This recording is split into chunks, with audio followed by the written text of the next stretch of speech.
sometimes we're our own worst critics. In fact, I just sat here for a ridiculous amount of time thinking, oh, I probably should have done something more with my hair before I made this video for class for next week. But I'm running out of time and it needs to be done. So I'm going to have some strong connections with this book today.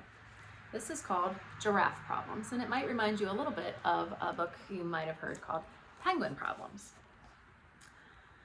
I feel bad about my neck. I do. I can't help it.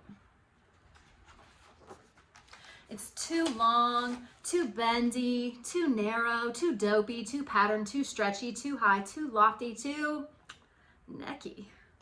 Yes, my neck is too necky. Everybody stares at it. Turn and talk to the people at your table. Is there something about you that you wish you could change, that you're like, oh, if I could just have this? I mean, I know.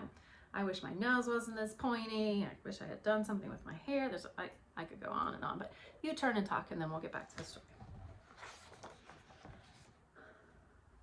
Everybody stares. This guy, that guy, him, her, them, whatever that is, her again.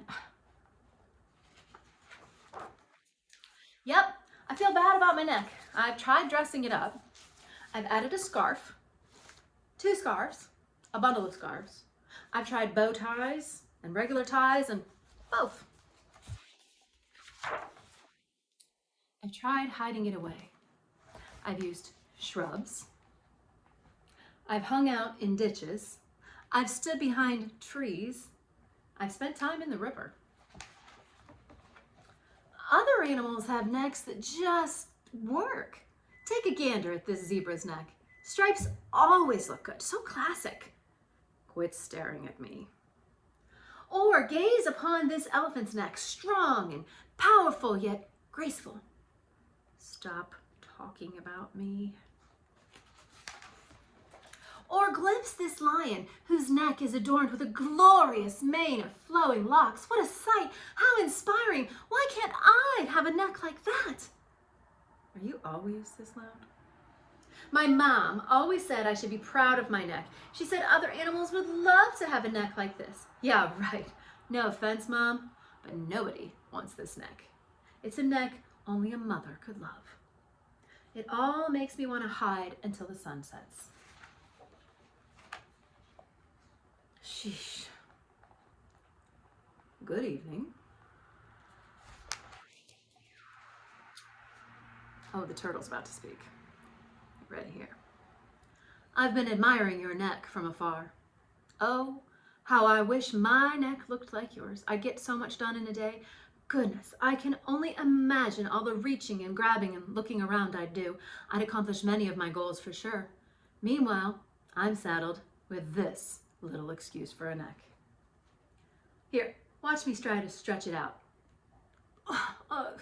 See, that's about as far as it goes. Pathetic, right? I'm basically neckless.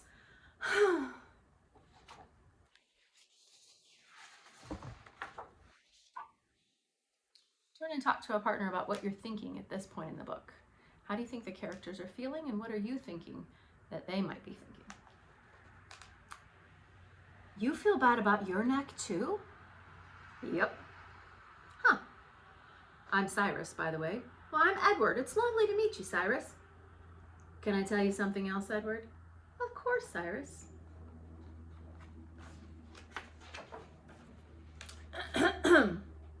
There is a hill in the distance, which you can surely see from your great vantage. I've stood on that hill, very hill, for 7 straight days now, staring skyward, watching as a single piece of fruit, a lone banana, slowly changed from green to yellow, ripening. I've endured windy nights and unreasonably brisk mornings with very little sleep as I waited and waited, hoping against hope that the fruit would drop before me so I could sample its sweetness and nourish myself in the process. Yet, day after day, I felt like such a fool as I stretched my neck toward those greedy branches, only to be limited by my own physical shortcomings. You want a banana from a tree? Well, that's what I said. Yes. Plunk. Here you go. Whoomp. You did it. You made it look so easy. Munch, munch, munch, munch, munch. Delectable. So that's what a banana tastes like, huh? Oh, it was worth the wait. Edward, face it, your knack is impressive. It allows you to do amazing things. For instance, you just solved my week-long banana dilemma in 10 seconds. Well, thank you, Cyrus. I think you have a swell neck too. It's elegant and dignified, and it works well with your shell. That means a great deal to me, Edward. Say, do you like bow ties, Cyrus? I'm not sure, Edward. I have very little experience with them. You look wonderful, Cyrus. As do you, Edward. I feel good about our necks, Edward. Thank you, Cyrus. For once, so do I. Yes, for once, so do I. Stop and think for a second before you talk. Do you have a friend like Cyrus who makes you feel better about yourself? Or do you have a friend like Edward who is quick to help and see how they can jump in and solve problems or help you to solve problems? Think about that for a minute, and then we'll share that out as a class.